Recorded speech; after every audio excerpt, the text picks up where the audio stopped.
Prof, you're going to do the greetings today?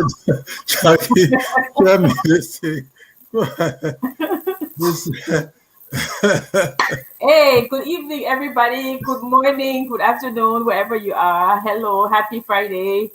I hope you have plans for the weekend. And we are here today to talk about feminism in selected African novels, primarily Liberian novels. So we're going to start with um, our prof is going to greet us, and then we're going to get into it with the definitions first. Prof always says you have to define things first. So, Prof, how are you? Hello, Jackie. Another Friday, right? Another Friday. Thank God. Yes, we are happy to be here. And feminism is one of those words that you rightly call a tinderbox. It's always with fire and what have you. But on a very serious note, I think when one thinks about feminism, one thinks about the recognition of the personhood of women, the personhood of women. If personhood suggests life, if personhood suggests respectability, if personhood suggests the very being of a woman, then it is a term, it is a concept that demands, and rightly so, a, an important look. And that is what we are going to talk about today. I know, as I said earlier, that feminism is a tinderbox. So many minds come to it. The French say autant de têtes, autant des idées. As many as the minds, so are the ideas. So that's what often comes to feminism, and I'm glad to be part of the conversation. Thank you, Prof. Yes, I guess when we're discussing feminism, it becomes a loaded term, and people walk around the term on tippy toes. But it need not be, right? It need not be. And what I thought we could do is that we would look at the early beginnings of feminism and then how it is exhibited. So we start with probably um, before defining it, like you say, you always have to know where it comes from, and it's very interesting. When I was doing the research, I was like, Prof, it's funny that everything somehow sometimes revolves around Ithaca, because every time we have visitors, we take visitors to Seneca Falls, which is the home of the women rights movement, right? Where Elizabeth Stanton and Lucretia Mott, right, in the 18, I think 40s, began this struggle for women's rights. And I'm always amazed that these women were women so tied to the church. These were women that I guess some people would say they were women in provincial towns that would not be the ones that would start the women's rights movement in the United States. Let me put it that way. Yes. But they did, and one of the things they did, and what you see at the Seneca Falls, is this declaration of sentiments. Just how they had the declaration of grievances against King George, they had this a declaration of sentiments, right? And they talk about the history of mankind. It's a history of repeated injuries and usurpations on the part of man towards woman. So then they gave this litany of things that the man has done against women. But one of the interesting things, and things that I think that we should never forget, is that when people start to talk about feminism and women's rights, never forget that Africa had its own women's rights even before 1848. And I think that that is why you see African scholars, African writers, men as well as women, trying to reframe this feminism as defined by the West. They're saying, okay, yes, you are asking for rights as you should, but you've never asked for the right to live, because African feminism brings into place what? It brings into place slavery, colonialism, and we have a book written by Carol Boyce, edited by Carol Boyce My Davis and program, really. Adams I want a TV program. and Adams. And this is the book. It's called Kambika. Really, really good book. It says, "Help me to balance this load." And this is like almost like a Bible of mine. But in this book, you see that Carol Boyce Davis and Adams, what they're trying to do is, well, not what they're trying to do, what they're doing is situating women rights in Africa, women's fight for equality long before American feminism. Which is not to say that you belittle American feminism, but we are just trying to say that we had these things as well.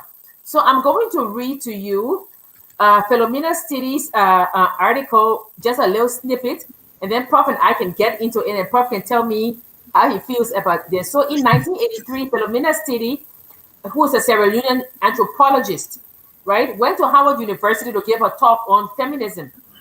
And she describes the women's movement and its relationship with women from Africa, Latin America, the Caribbean, and the US as problematic, right? That Black women have their own brand of feminism, and their fight against gender oppression has been intertwined with liberation from other forms of oppression, which like slavery, poverty, racism, disease, and so forth, right? So I just want to read, because I really like what Philomena Stiddy said, and I would like to read that as well as Carol Boyce Davis. And she says, African feminism recognizes a common struggle with African men for the removal of the yoke of foreign domination and European and American exploitation.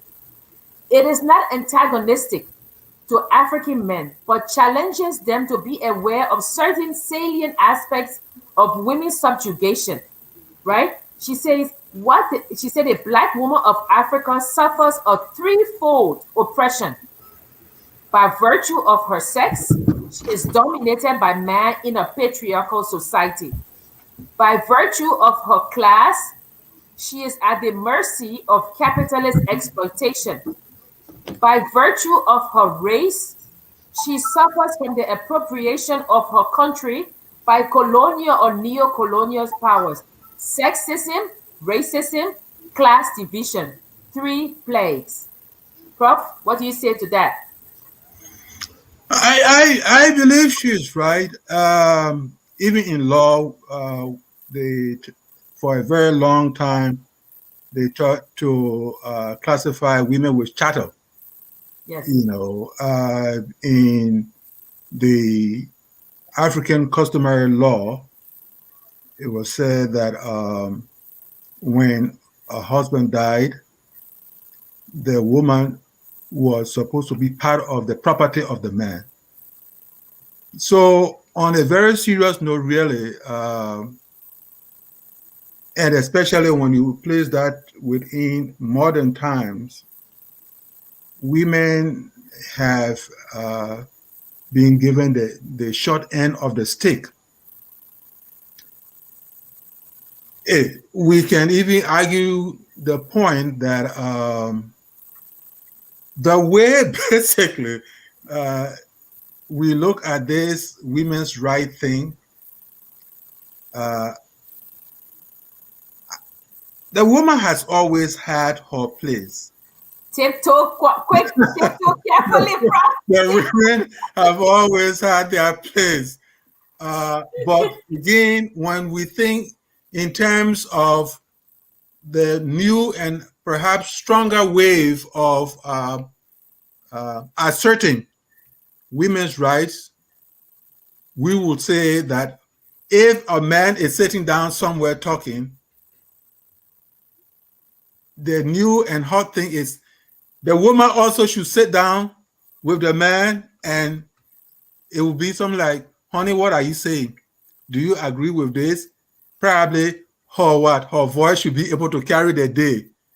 But it should not be, well, yes, maybe you are doing well, but I am the man, and therefore my voice should carry the day. So you started out with putting a lot of things in perspective. And as I said, no contest really, no contest. I think time changes. Time changes, and we must be able to respond to the changes. I'm talking about the male gender.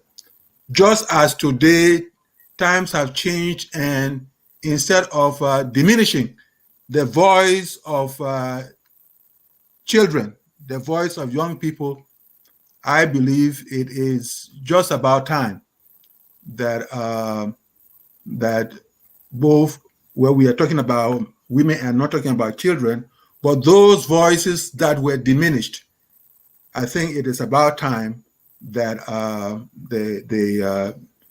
the conversation rose to a level of of equality and all that.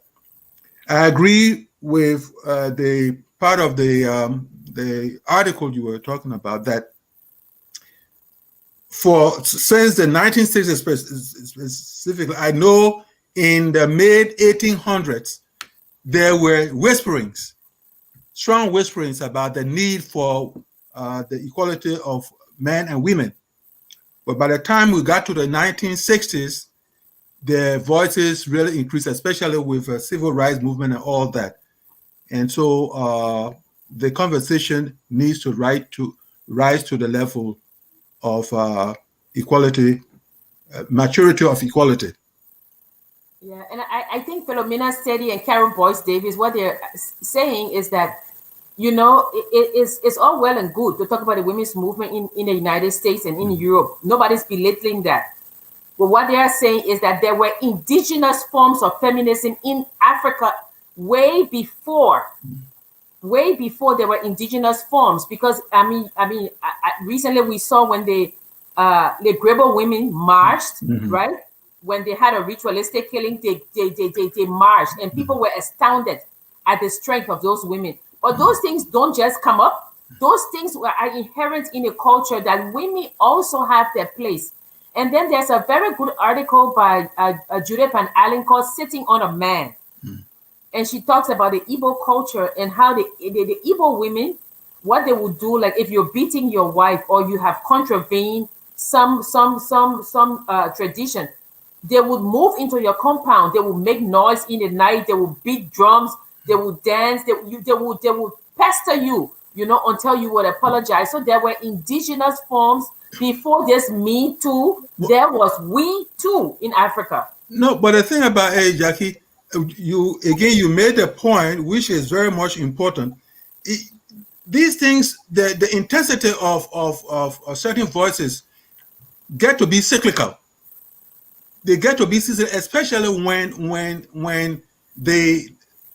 a moment of a no-go zone comes into the picture. These people will take things lightly and what have you. But if an incident or if an event becomes very strong, so it is when we are talking about historical aspects and what have you, and people go to America, go to Europe and what have you, I think it's arrogance. It is a perpetuation of arrogance to think that it is these people, it is these areas where certain things begin. It is a human thing. Yeah. So it is a human thing. When I was growing up in my little town called Southtown, people got to a point of making sure that if things got off tangent, they spoke. If things got off tangent, they spoke. So the initial thing, or one of the key things we need to talk about, is that when there is a wrong, on any sector of society, people should not look to Europe. People should not look to America. People should look to the essence of humanity. That any group that is impacted by a wrong, that group normally reacts. Except that it is just that all these things do not get into what? The written history books. Yes. And you know, it was like when Lehman Bowie and the women in Mm. Liberia, Mm-hmm. when they denied the significant other sex Yes. during the war Yes. and things like that. And That other thing there. people have written dissertations on that. Yes. And Professor Naminata Diabati, who's at the comparative lit department at Cornell, Yeah. she's writing a very good book now called Genital Cursing, not Yeah. cussing, not cutting, Yeah. cursing, Uh-huh. and so these indigenous forms are now being written about. Yeah. To say, what are you talking about? Mm-hmm. You know, women have carried burdens that could crush a lesser person or a Yes. lesser gender, you know, and so these are it. So we're going to go to our different books Mm-hmm. to talk about African feminism and how it is portrayed. In Yeah. fact, a reaction to this feminism and radical feminism has been that some African women writers and men, right? They have now coined the phrase African womanism to say that womanism states that a man is also in the equation, right, to liberate women, and that men and women, they complement each other, Yeah. so that they should be in the equation, because gender doesn't always have to, it doesn't have to be a woman. I Yeah. tell people the gender minister doesn't have to be a woman, you know. And people look at me and I'm like, yeah, it's true. There are some, I mean, there are some women who oppress women more than men, Mm-hmm. so we come to the fact that, okay, how do we go about? So let's look at some of the books. Prof, I have some of them here because Yeah. there were so many. Mm-hmm. So where do we start? Well. We start with Murder in the Sour Patch. No, we start at Oh. the beginning. We start with Guyana Powell, Mm-hmm. right? Guyana Powell. So Mr. one, Walters. one of the things, Prof, is that Usman Semben, I Mm-hmm. feel, is a feminist writer, and people, they always say, "Oh, a man cannot be a feminist writer." Yes, he can, and we see that in our own uh, uh, uh, uh, um, Joseph. What's his name? Joseph Waters. Waters. Yeah. Joseph Waters. Yeah, in Guyana Powell, Mm-hmm. right? Because in Guyana Powell, we have a strong female character, Yeah. and her friend Jassa Yeah. is also strong. Yeah. So would you call her a feminist? Well, again, we go back to talking about. You have to also keep in mind that there are responses. For instance, we talking about aggressive feminism? Are we talking about assertive feminism? Or are you talking about so there are Yeah, grades and yeah, schools yeah, if we talk great. Yeah, about and them, degrees. Yeah. degrees. If we look at Guania, you are going to find out that uh, by the time we get to know her, she is hot. She is not going to take it from anyone who wants her to obey the So indigenous marriage. traditions. Yeah, Okay, yeah. yeah. She and what do the traditional institutions talk about? They say that one, you must agree to be a polyamist.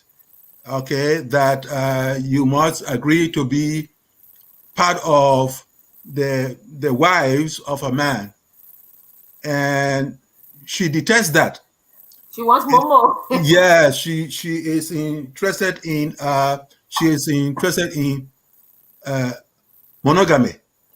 Yeah. So that's where the trouble begins, and she takes it to the end by refusing to listen to her mother, who was ready now to give her out to uh, this guy who comes in and wants to take her away because he had betrothed her when she was a child. A child, yes. you know, and that's one of the sad aspects of the culture, which is that, even if you are one day old, a man who is someone of means can pay your dowry, and then when you come of age, 18 or something of that sort, then you can go with the man, because before you were a human being, the man had kind of sealed the contract, and that's what Guania detested, and to the point where when the man's messenger pursued her, she and her confidant decided that it would be better for them to commit suicide than to go with this silly fellow.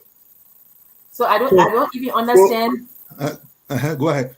No, I said I don't even understand why Jasa jumped in the water and killed herself also. Well, this is also is an extension of the bond.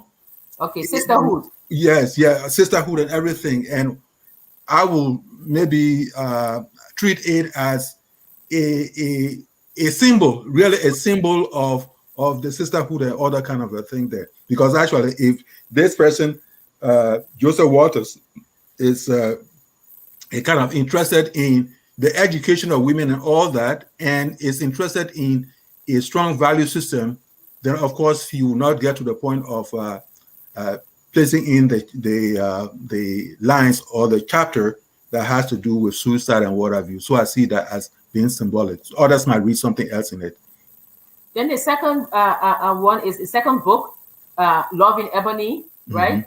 We Okay. have Famata. Fameta Yeah. Mm-hmm. Mm. and Momolu. Yes. Yes. Yes. Yes. Momolu But we Bay. also have Tasuriba, Uh-huh.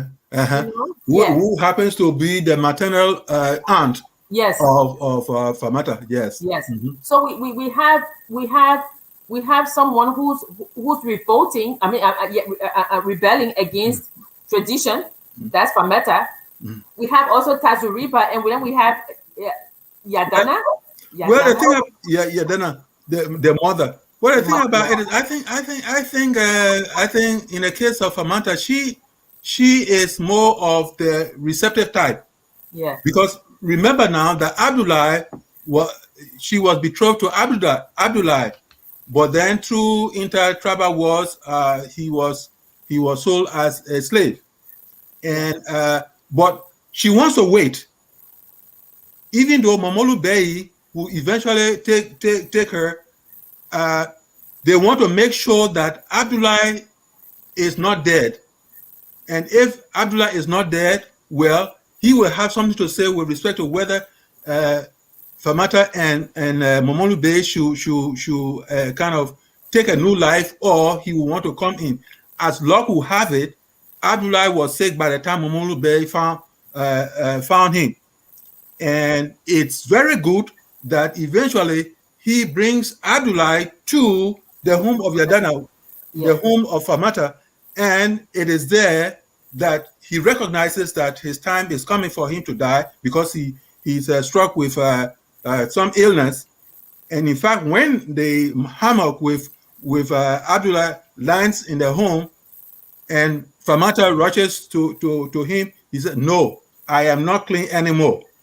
And then, so whenever I see that novel, I think about that novel, I see that as an allegory in the sense that this is someone talking about respect for the past.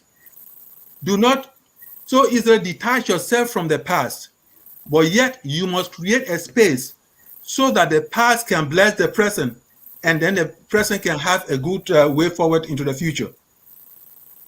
And so with those two, you see different degrees Yes, of yes, feminism. yes. You see Gaina, who says that I'm not going to take it. Yeah, I'm not going to take it. Yes, You see Fameta, who is saying, look, there are certain elements I don't like, yes, and there are certain elements I can live with. yes, That's the thing we always say, I can live with, yes. right? Mm-hmm. And then there's a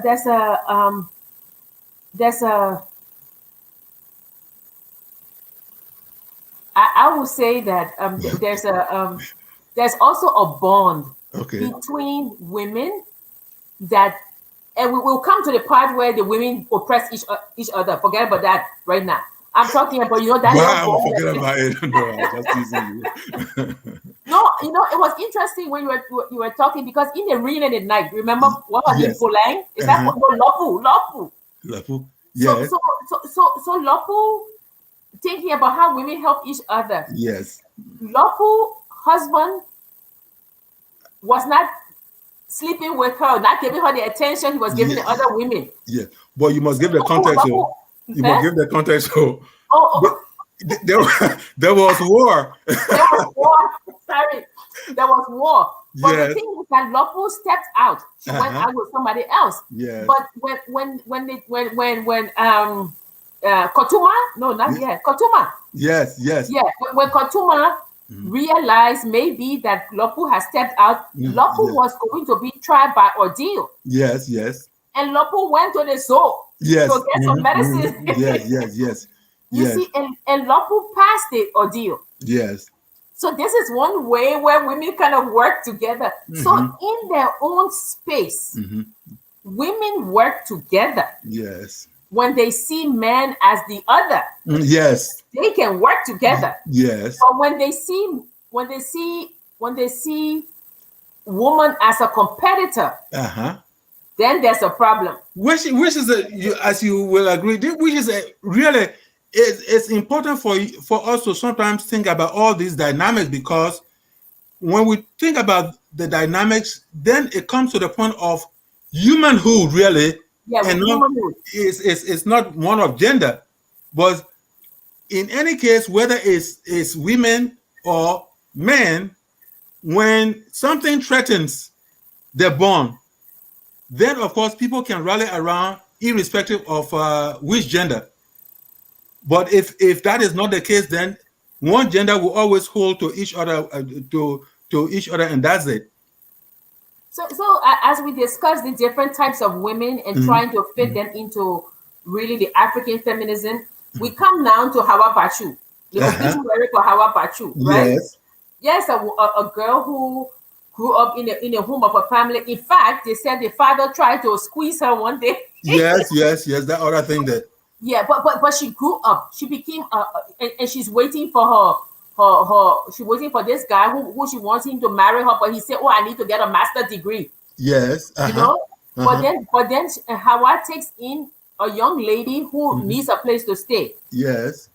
And then Hawa go. And for those of you who have not read the obituary for Hawa Bashu, I'm sorry. Spoiler alert. You should have read this book. In It's college, just you for should have read that. this book. But Prof, when Hawa comes home, Yes. and she sees the soft music playing, and she goes into her friend's room and sees her boyfriend there and kills both of them. She Uh-huh. kills both of them, Yes. right? And people say she's mad. Nobody brings into consideration what she has gone through for Yes. him. Kona Kandakai. Uh-huh. Kona, that's his name. He wants a master's degree. Yeah, right. So that's another area that, because if you look at that book, So Long a Letter by Miriam Ba, Yes. right? What's her name? Jacqueline, the one who married the guy from Senegal. He Yes. also leaves her, but she goes mad. So we have all these things coming into play, like you said, different degrees Yes. of the way women can deal with things like that. So I was also thinking about this when we were talking about it, because I was thinking about what's the book, Bamba Sharif's book, Uh, Bound to Secrecy. well, I haven't read that one. The Uh-huh. book that I say I really like, because in this book, like I say, it's the underneath of the underneath, right? Yes. Hawa Lombe is a woman talking about African feminism. Here is a woman who walks through the society like a powerless woman, right? Like I don't care, but she wields so much power, right? Because he talks about the Wologisi community, the Wologisi mountains, and things like that. And Hawa Lombe is actually, or we call it, a source of power that what's his name? Mawolo just saw her as somebody he could brush off. but the society with which she lived, they saw her as even more than that. So if we're looking for strong feminist characters, Hawa Lombe is a very strong character. Yeah, There are instances of the what you call dormant volcano, the dormant volcano type.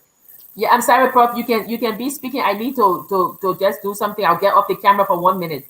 Yes. So the thing about we're talking about, she was talking about uh, this guy's novel, and the lady who seemed uh, a more effaced type of woman. She may be seen as a weakling. She may be seen as detached.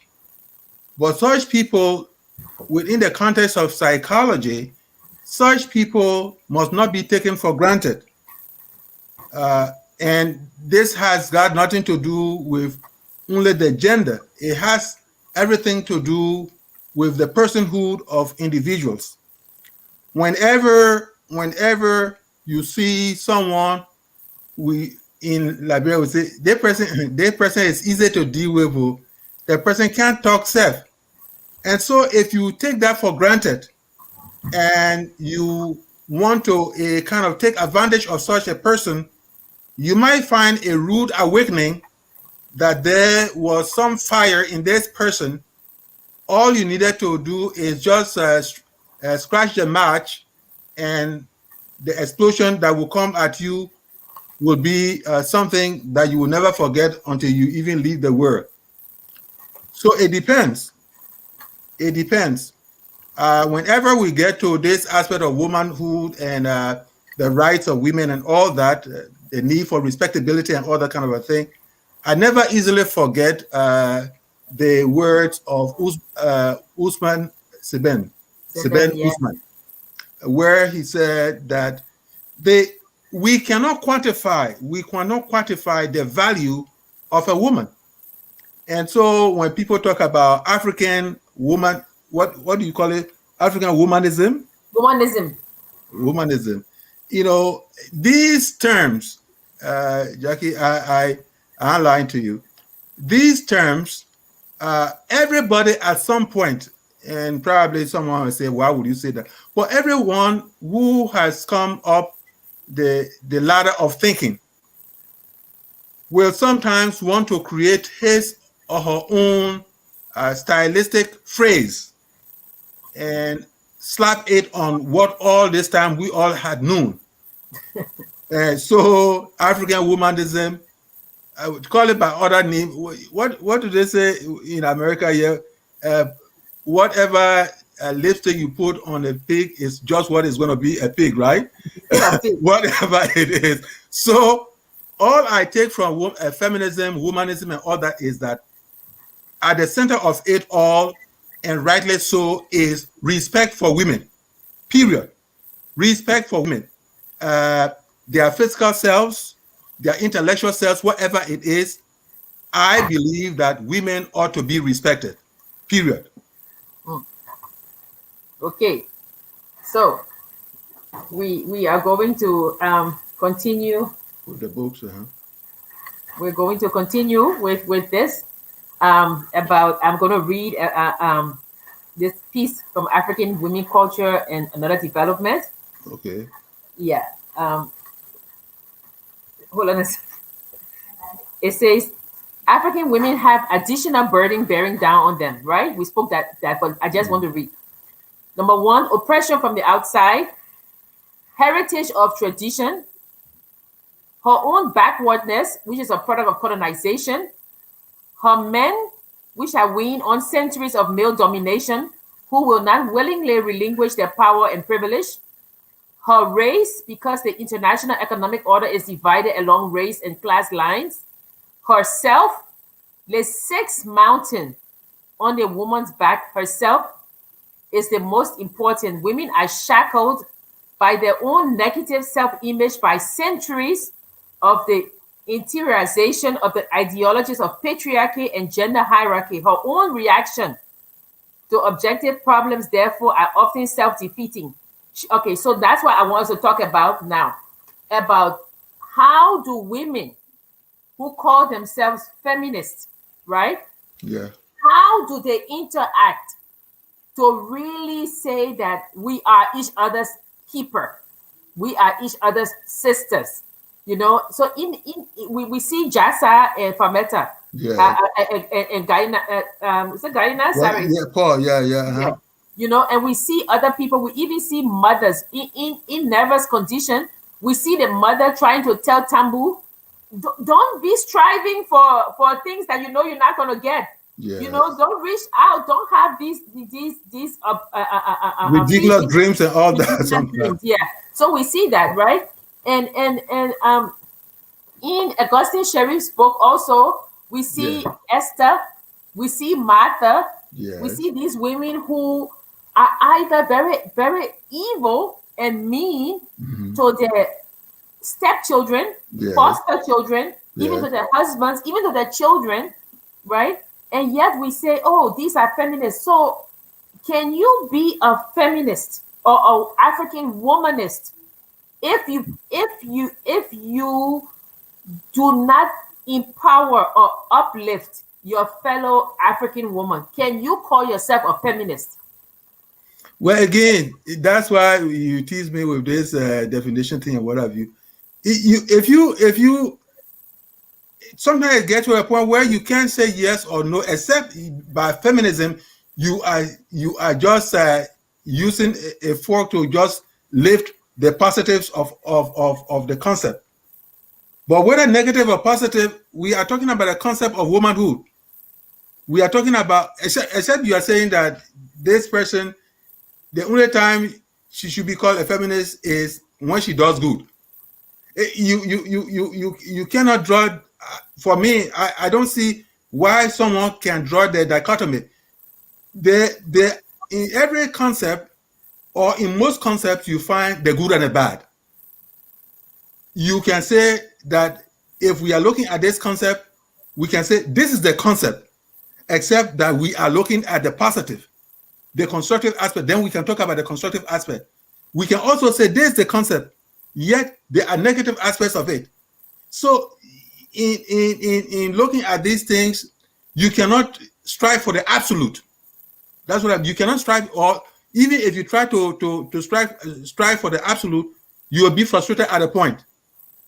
So if you find a woman who kind of demeans herself in terms of carrying a positive deportment or what have you, then of course we can say that this is an epitome of the positive or the positive construct of feminism. We can say that.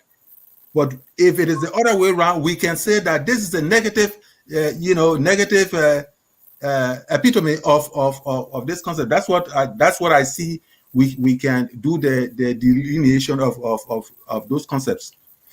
And I think underneath this, whether it's womanism or it's feminism, are some words that I think we should really explore, which is like you say, sisterhood. Yeah. When you say agency, Yeah. and then when you say the difference between independence and liberation. Yeah. Because if you look at it, if we come back, let's just use an example like, oh, Hillary Clinton, right? Yeah. So the feminists were very angry with Hillary Clinton when she found out that her husband had strayed, but she Yes. stayed with her husband, right? Yes. Uh-huh. I wasn't, because I felt, okay, feminism should give you the choice. It should liberate you so Yes. you can have the independence Yes. to decide if you want to stay with your unfaithful husband or you want to go, Yeah. right? But you but now you have the choice, whereas before you would have no choice, you would have to remain. Yes. But now you have the choice. So whether we call it feminism, whether we call it womanism, the fact is that this liberates you to make independent choices. It is a question of agency. Yes, It is the question of agency at the heart of it all. yes, The example you gave about Hillary, she decided she wanted to live there. Yes. Yes. Nobody forced her to be as would be a different thing if it were in the past. Yes. Whether she liked it or not, she would be there. But in the modern times and the decision she took, that was her own decision. I That think was that her is own decision. I think Yes. that is the quarrel. The Yes. quarrel with if talk about even men who pass get to women in other countries, people working over. Yeah. The question is that he didn't ask me and he touched me. Huh? That's what it is. That's the quarrel. He didn't ask me. I didn't agree, and he touched me. That is the quarrel. And so, if you take the gem, which is agency, from a woman, then that's where the trouble begins. Yeah. Yeah. So like I said, if you are liberated and you have the independence, you have the independence to make choices that will go against this tenets of feminism, but Yeah. it's your independent choice I. that you must make. Mm-hmm. Now there are times when the people who consider themselves part of the sisterhood, who feel that you should make choices that they agree with, Uh-huh. would go against you for going. So then it becomes that feminism has just become another hierarchical clique. Type of thing.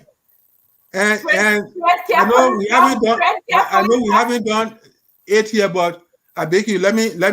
And I can take. Drink some. We gotta put some kind of spirit in this thing. Let me take my lady juice here. That's a big glass, Prof.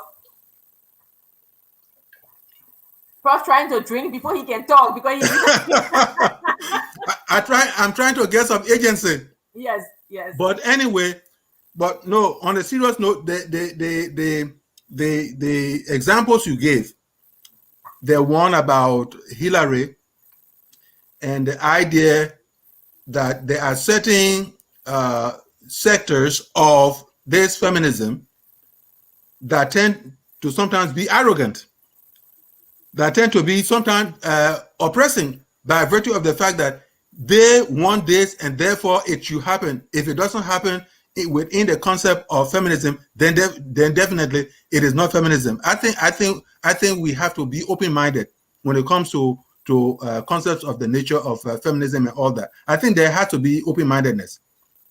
And we can even see this, because like any movement, what we talk about, there are different grades. Yeah. It made me think about Miriam and Baz, So Long a Letter, when Ramatullah is writing Asatu, Yes. right? Ramatullah, her husband has left her for a younger woman, but she refused to. Psychologically, she's left the marriage, but she stays in a house, Yeah. and she's writing to Aisatu, who's in, I think, the United States.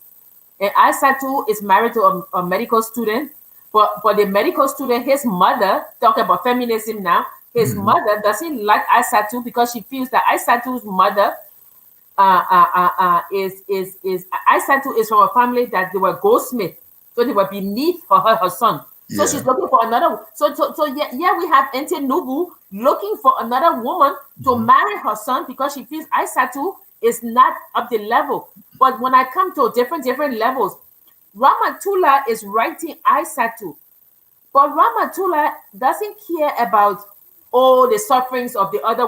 What she cares about is that she has a certain status in society Yes. that she must maintain. So Yes. it's not gender. It's the fact that her husband had diverted the money to his younger wife. Mm. You see, and when she talks, for those of you who haven't read it, I just want to read when she says to her, the moment dreaded by every Senegalese woman, the moment when she sacrifices her possessions as gifts to her family-in-law, and worse still, beyond her possessions, she gives up her personality, her dignity, becoming a thing in the service of the man who had married her, his grandfather, his grandmother, his father, his mother. Her behavior is conditioned. And to think I love this man passionately, to think I gave him 30 years of my life, To think that 12 times over I carried his child, the addition of a rival to my life was not enough of him. In loving someone else, he burned his past, both Hmm. morally and materially. He dared to commit an act of disavowal. You Hmm. see, but even she, even when she's doing that, it's all about class. So when we're talking about feminism or the women's struggle in Liberia, there are different grades of struggle. There are different grades of Gaina. There are different grades of Jassa. There Yeah. are different grades of Hawa. There are Yes. different grades of Doesn't matter. Tene. There Yes. are different grades, and sometimes, Prof, the class takes precedent over the gender. And that is right because look, whether we like it or not, economics, the whole economic structure, I mean, that's what leads to class struggle and all that kind of a thing there. And so when someone talks about the status, social status, fine, but uh, at the point it becomes economic status, and if that factors into the equation, then definitely gender can take a back seat. So Yes, that's again, that is a very important point that you are making over there. That is an important point you are making over there. Uh, at what point the question should then be: at what point does this question of gender? At what point does it take precedence? At what point does it take precedence?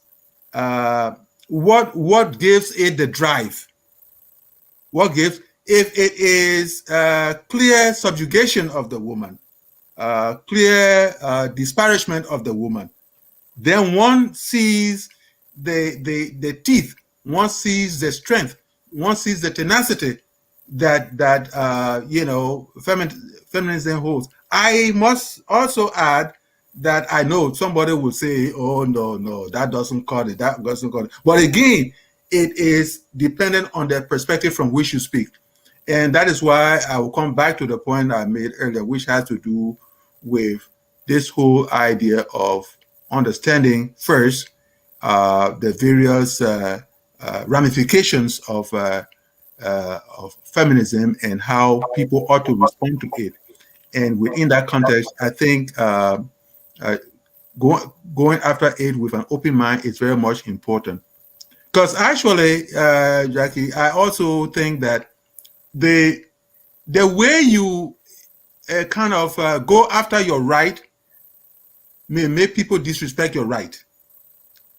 If there is no open mindedness, if there isn't any analysis and rationalization of what you are looking for, then definitely it becomes a problem. Talking about that, that is why, for instance, within the context of the struggle that Martin Luther King waged and the struggle that Malcolm X waged, if you look at both, you tend to kind of follow why Martin Luther King had some success more than Malcolm X. Malcolm X, of course, it was towards nearly the end of his life that after he went to Mecca and returned, he kind of softened out a little bit and created a room for dialogue between races and all that kind of a thing. So it always becomes an important thing to really study how you will approach a particular concept, especially a concept that has a tinderbox uh, characteristic to it. tread carefully, Prof. Tread carefully.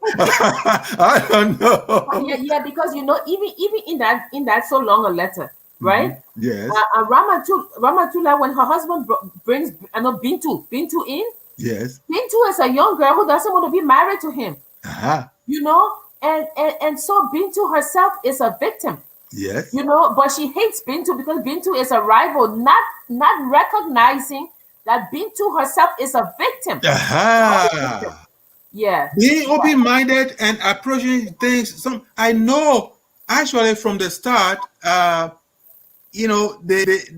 call it the animal instinct kicks in and you want to fight to the death and what have you. But if you had time to pull back a little and look at the dynamics and what have you, it is possible that you will arrive at a reasonable position that will eventually bring a lot of people to your side than it will be if you just went at it with much rashness. So in Liberia, we have a lot of women's groups, right? And the women groups, I mean, this is not literature, but the women's group, they come together to advance women's rights, right? And of course, they have people who march against gender violence. They have Mhm. people who march against rape and things like that. So we have all these groups with the one overarching goal, which is to advance women's rights, Yeah. to make Liberia a safe place for women, right? But even within those various groups, Yes. most of the women or some of the women in those groups who are marching for women's rights are married to the same men who make the rules to subjugate the women. Yes. So I mean, maybe you're not the person to ask, but No, go, Prof, go ahead. explain to me, is it possible to, I will use the term of this old movie, to sleep with the enemy? We put Mhm. it that way. When you say I am advancing women's rights, but yet I sleep with the enemy, how does that work? Okay, And well, I'm going to ask my audience as well. We're going to ask our audience to write down, to yeah, explain to us so we can read some of their justification. yeah. The thing about it is that again, nobody should easily downplay individual as well as collective interests. Uh, you are talking about this, and I'm thinking about China. China goes to Africa and is interested in the natural resources and what have you. Whether there's turmoil in a particular country, China says, I ain't got anything to do with it. You can go ahead and do your fighting, but the little thing I want, that's what I'm, which is, you will say that that is not a right approach. And yet, China is interested in that one thing, and that's what it's taking. I'm not in any way trying to even, I don't know why I should rationalize what China is doing over there. But the thing about it is, that is why even in I'm not a student of diplomacy, but I'm interested in diplomacy at some point in time. They say what? They say there is no permanent what? Friends, Friendship, but what? But what? Permanent interest. Once the interest is not there, the guy who you thought was so happy with you and what have you will go to places with you, will easily pull out. And that's the same thing with that is basically some of the things we're talking about as far as talking about women who may be sleeping with the enemy and what have you. Hey, this man is the woman's husband, and they have some. We should assume that they have several things that they have invested in. So, if there is this particular thing surrounding womanhood that comes about, is that the reason why the woman will leave the man? Of course, what will happen in the process is that there has to be a channel, there has to be a rationale, there has to be a way of always whispering in the, I know very well that whispering in the ear, except women, I mean men who have stone hearts, I know very well the whispers of a woman in the husband's ear over time is capable of winning certain things over. So the best thing people can do is that you cannot be so feisty in terms of making sure that unless the man agrees with you, you are going to leave the home and what have you. It's got to be a soft type of thing, soft diplomacy, and I'm sure something will be able to get somewhere. Well, you saw even that happened in India. This thing about denying men sex and what have you. I'm sure at the start it may work wonders, but if it's getting too much, a man who is desperate will probably, I'm not justifying that, but do desperate things. So people have to have a balance. That's what I'm saying. People have to have a balance in terms of how they engage if you have women, how they engage with their husbands will be a very important thing, because when they go to a point of so embarrassing the men that they don't have any way of coming having a fallback, then definitely sad things, unintended consequences might, the tendencies might come into the picture. That's what I'm saying.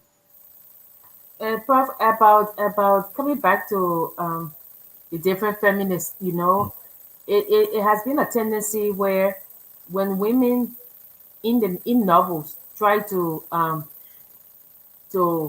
show their agency, exercise their agency, Yeah, when they try to exercise independence of thought and action, yeah, right? Either the reader, either the person who's reviewing the book, yeah. or the author himself or herself. At the end, there's always something bad that befalls the person. So, would you say, thinking about the definition of feminism or African feminism as liberation, independence, and agency, would you say that Jacqua Nana is a feminist? So let us dig a little. Uh, Yes or no? no, you see, that's what I said. Yes, yes, yes. That's what I said. The thing about context is very much important. Uh, Others might see Jaguar Nana as a rundown of a woman. Here is a young lady who, if you look at if you look at the if you look at both books, Jaguar Nana and Jaguar Nana's daughter. In Jaguar Nana's daughter, that's when we come to know that Jaguar and her family lived up north in Nigeria, and at a tender age of between 14 and 16, she was, in a sense, raped by a Greek zinc miner, tin miner. And she had a child, and then, of course, eventually she and her family went back to their rural land. And that's where she lived for a while until she saw this band come to town. By that time, she was already married to a petrol dealer, a gas station owner, what have you. So when she leaves the her home region and goes to the city. Uh, she is green. She doesn't know her way around, and eventually a Westerner, an Englander, they call someone from Great Britain, comes in and makes love and all the kind of thing. From that point on, she has some money, and money creates agency. And therefore, she is independent. Whatever she wants to do, of course, she meets Freddie Nami. She meets Freddie Nami, who is like 10 or even 20 years. Well, yes, double, because Freddie Nami is around 26 and Jaguar Nana is around 45. All right, but of course, sometimes they say love knows no age. All right, so they are going. But whatever she does, she has authority of her own. So if you put aside the prostitution and what have you, the idea that she has her own power to do whatever she wants to do places her in feminism. Whether it is at a lower rank, whoever people, if people want to be judgmental, that's a different ball game. But hey, if we are saying that feminism has to do with agency, she has it and moves about. But if you want to bring Judeo-Christian type of thing in there, what have you, and disparage her, that's your business. But I think she has a grade of feminism by Do you, virtue of having independence to do whatever she wants to do. do you think that like in some of the works when we're looking at it, we see that women who try to exercise agency, Uh-huh. right? They're often labeled as street women or loose Yeah, women. yeah. But I think that when we're reading, somehow it seems to me also is that there is some element of religious judgment in it. Religious bigotry. Yeah, Yes, religious yeah, bigotry, yeah, religious judgment. Oh, God said this, you're a yeah. Christian, so and so. Yeah, I mean, if anybody wants to call in, the number is there, 605-313-6004. You can call in and join the conversation about feminism. Yeah, so I think that the churches, they go up, they do an injustice to women's agency, that they're quick to say, oh, the Bible said this, the Bible says this, not mentioning that we have Esther, Yeah, we have Ruth who had yeah, agency and yeah, things like that. So I think that some of the societies, as shown in some of the novels, that it is the churches and the Islamic religion that tend to label women who try to step outside the bounds of tradition or what tradition have imposed on them. yeah, But as we said in the beginning, within tradition there was a space for yeah. women's agency, that sitting on a man or denying sex, as in the case of the time the women in Liberia, or marching like the women did in Kepamas. Those are all spheres of influence and agency that the Yeah. women exercise. So when you say, oh, I'm a feminist, you know a feminism doesn't just mean that a woman is present. I see a lot of talk shows now, a lot of media organizations. They want to be gender balanced, and they will just pull a woman, and they will say, oh yeah, but we got a woman on the show. But that doesn't mean anything. Yeah, you got a woman on the show, so what? you know you know the woman should be empowered to say something, to Yeah. disagree sometimes, to Yeah. stand up, Hmm. and not just, it's like, I think it was the Afghan delegation one time. They went to meet the United Nations, and the United Nations said, no, no, no, you have to have the same amount of of men as women. And so they went out, they got the women, they came, the women sat down, never said anything, but the I women know. they were there. And So you say you want women, we'll give you women. yes, we give you women. So this thing is that, and Prof, I know we're coming close to the time, but I want to ask, specifically with the Liberian society, Yeah. do you think, I mean, we've had people like Mary Antoinette Brown Sherman, Yeah. Abiola Jones, Doris Yeah. Bank Henrys. Hmm. Don't get me wrong. Hmm. We've had people, but it was not the norm. Those were anomalies. Yeah. I say, do you think that the Liberian society is a chauvinistic, patriarchal one? I'm speaking to you. You're a man. Answer me. No, no, that's a fair question. That's a fair question. Good. The thing about, and for a very long time it's been that way. That is why for me I entertain the the theme of womanhood that we're talking about today.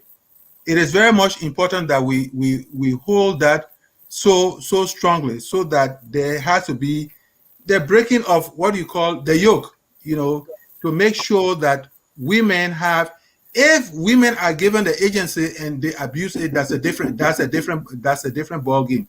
But if it is given to them and they really work at it, then of course I should be able to be proud of what they are doing. But yes, indeed, for a very long time it's been a chauvinistic type of that's been a chauvinistic type of society. That's true.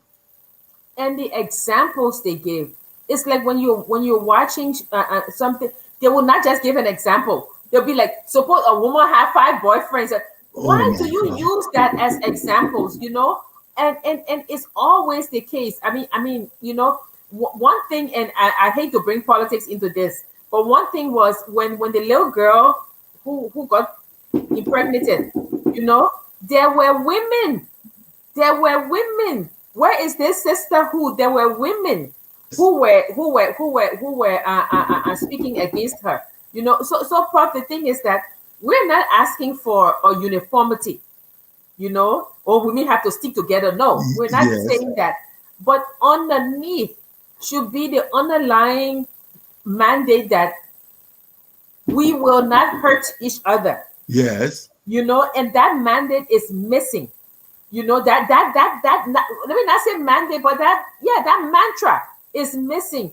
Because like Ramatullah was saying, women have a specific way of hurting other women that is alien to men, because Yeah. women know where to strike, because they are women also.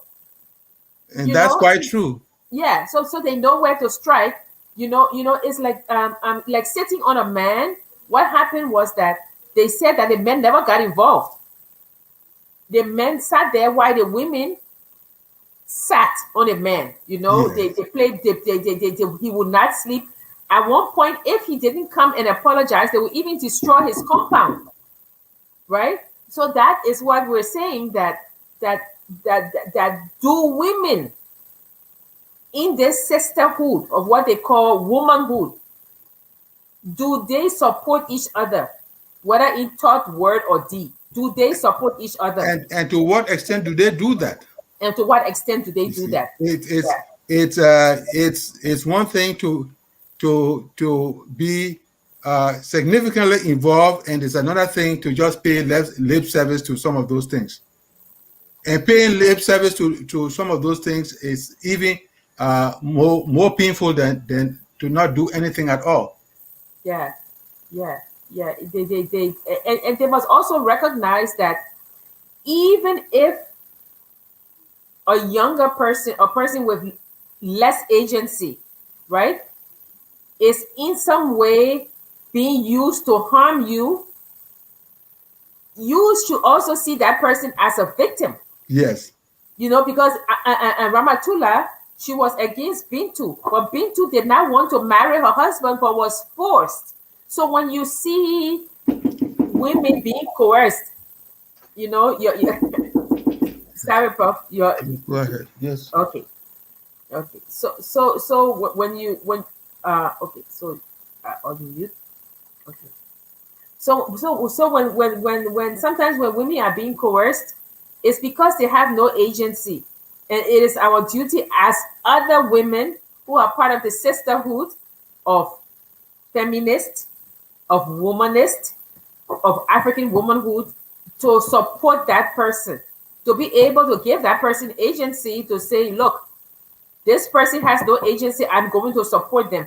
But like you say, the Liberian society is very patriarchal. Yeah. It's only recently Yes. that the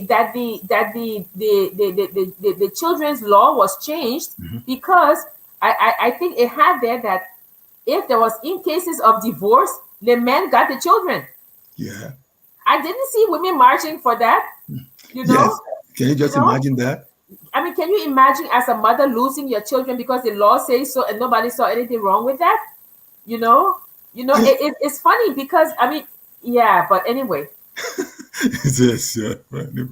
no. In other societies, of course, I'm sure fathers get the children sometimes, but Yes. in Liberia, it was the law.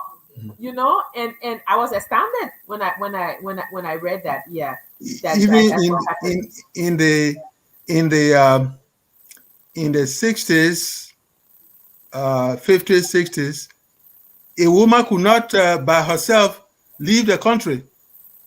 The husband kept the passport. The Yeah, husband kept the passport. And so those little things, well, don't I shouldn't call them little things. Those things that people kind of tended to gloss over and say, well, that's a society. What you would do about it? I'm glad a lot of things have changed now. Whether you are married and what have you, if you want to leave the country and go somewhere else, your husband should not dare put his paw on your passport. You, the woman, and say you are not going anywhere because I say so. You know.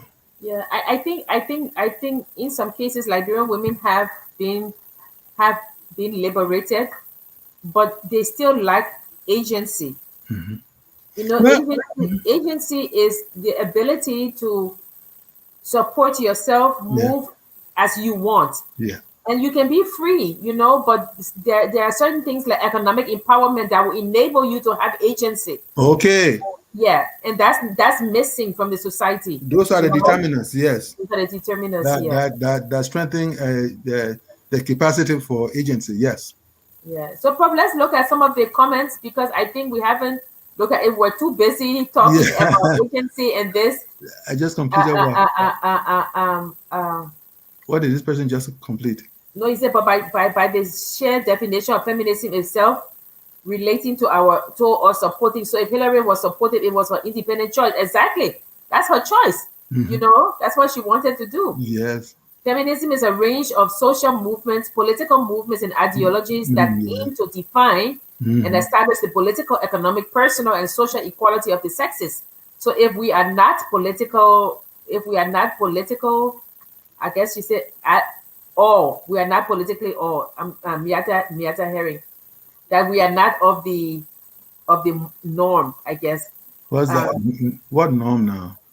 Good point. The Liberian women and their friend business. They have a boyfriend, introduce the friend, and the boyfriend go out. Could it that the boyfriend didn't want you and you forcing yourself in a situation that you classify as relationship, but there's no interest in you, but might be with the friend? Okay, yeah, I think she's giving an example. And Mm. then Hilton Freeman say he's watching from his end. Hi, Hilton. Yeah, I think people. I don't know why people don't want to comment on this, but I think that as you Go said, ahead. it's a weighted term. But I Yeah. think that it's just the acknowledgement that women are just as important as men Yeah. and should be reflected in the laws and things like that. Hmm. But also that women themselves who call themselves feminists or sisters or part of this womanhood should not bring women down. It is the unwritten rule that if you cannot uplift your sister, do not Yeah.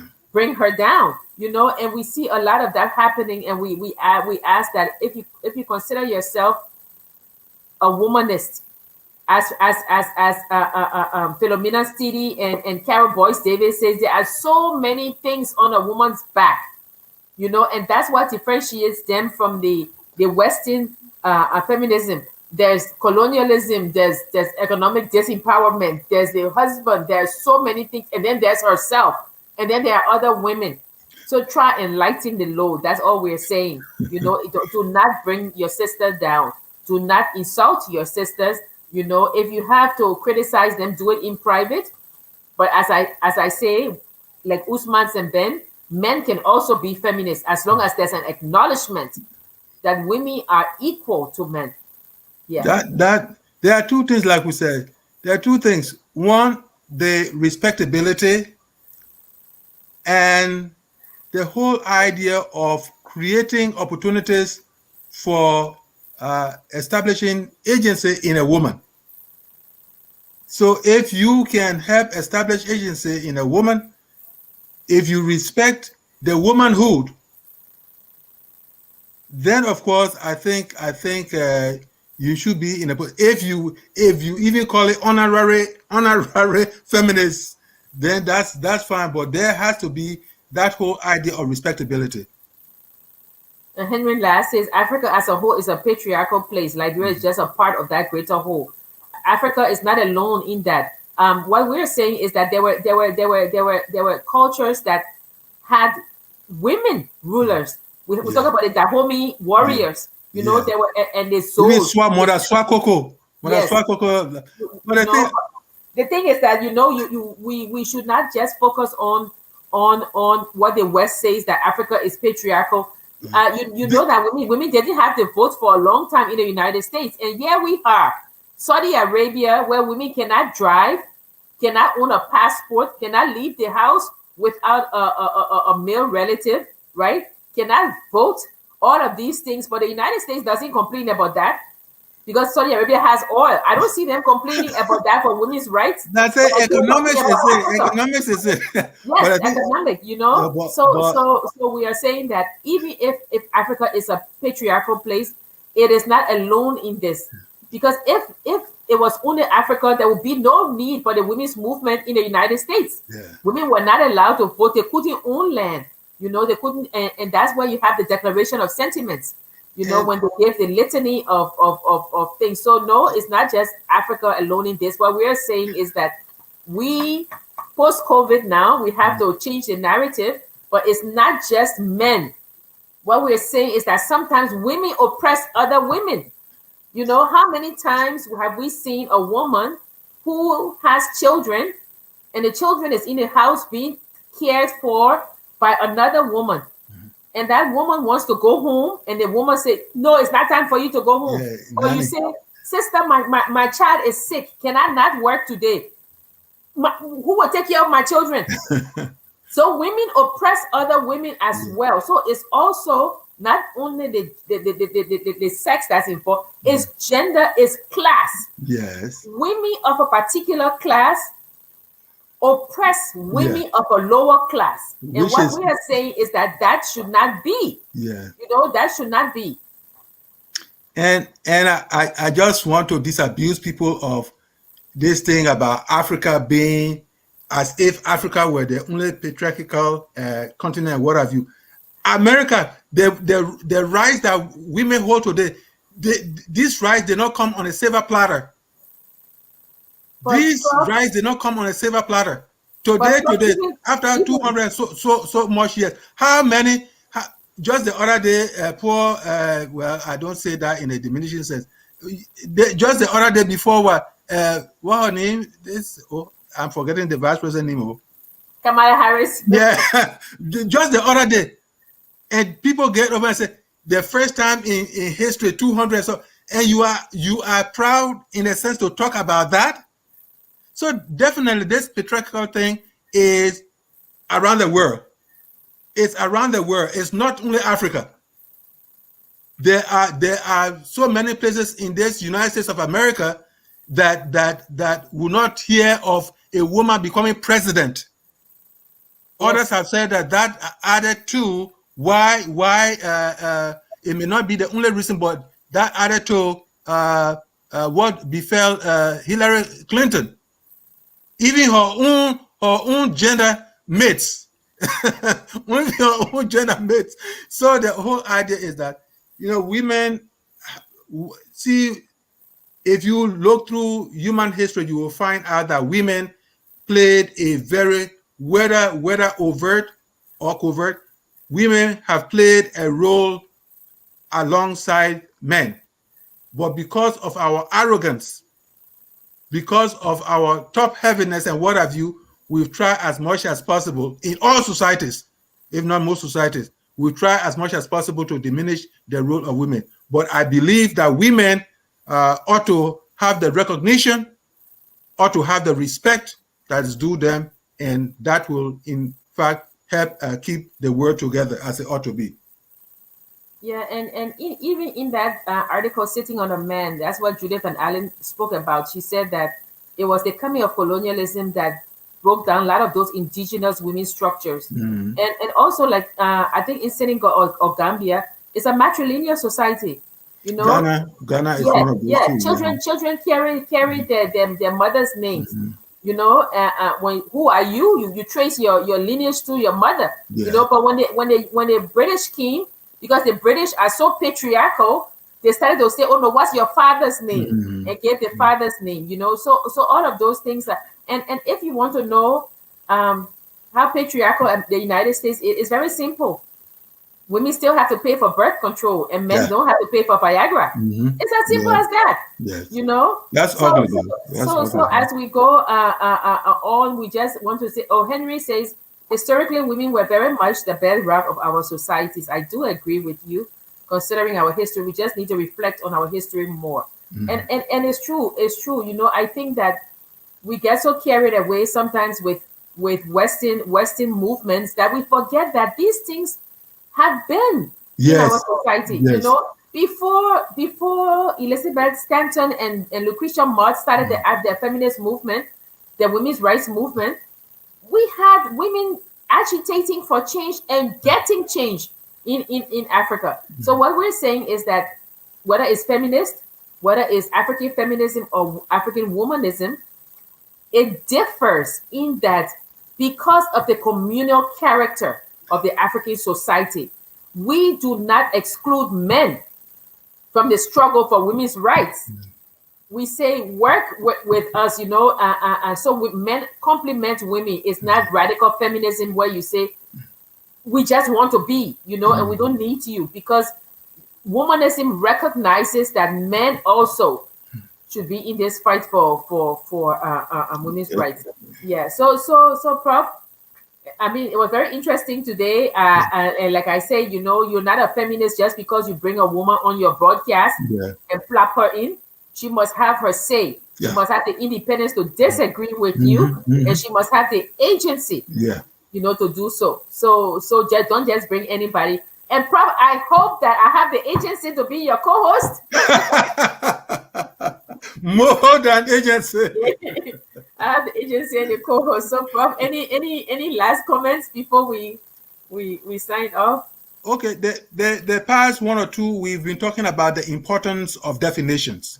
Yes. We should never forget that. The more, especially when new concepts and all those things come on board, the more we understand the intricacies of definitions, the better it will be for us to discuss them in a more, in a fairer way, a more judicious way. If we understand them, then we do justice to each aspect of that particular concept. So if there's anything that people should take from here, I think one of those should be learn always to define complex terms and what have you. Once you understand them, then you can do well with them. The other thing is that, look, I don't care what happens. A woman has her place by a man. A woman has a place in the home. A woman has a place out of the home. A woman has a place in all spheres of life. And therefore, wherever she appears, please, it is important for us men to give her the due respect and honor her for what she is and what she can do. Yeah, thanks, Prof. And I would like to just add, especially to my sisters, that sometimes men do give you the space, but you feel so uncomfortable in that space. Mhm. You feel you don't belong Yeah. there. You start acting nervous or Mhm. acting like, what am I doing here? And as I said before, and Abby reminded me, occupy your seat. You belong there. Don't apologize for being there, and don't give the man the opportunity or the reason to say, but why is she here? Yeah. A lot of people do that. They either dumb down when they're talking to men, they try to be less knowledgeable, or they just sit there without saying anything, even if they're given the opportunity to speak, you know, and then the man starts to say, but why is she here? Mhm. Because at one point, whether you're there because you're a woman or not, you can't depend on that all along. You have to contribute something. Yes. You have to contribute something, and so I would say that, we should all work towards this clear vision of African womanism or African feminism. So we would like to tell you thank you for joining us today.